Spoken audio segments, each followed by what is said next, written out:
Hello friends, I bought this volume button from Poland, from eBay. I bought it for my Becker radio tape. This over time gets a little bit weird, so I had to buy a new one. This is a new one.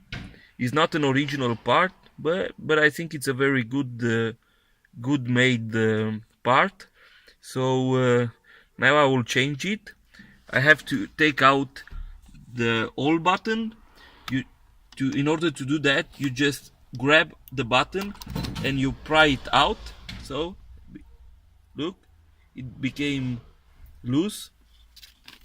Now I will take the new button and I will put it back here.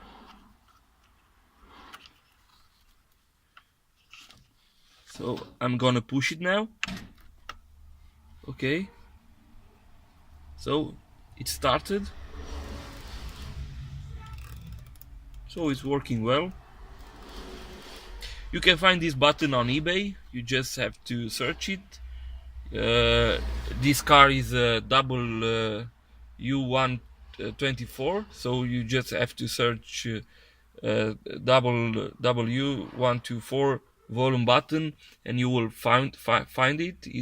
It costs about 20 euros, 17 euros with transport included. So goodbye.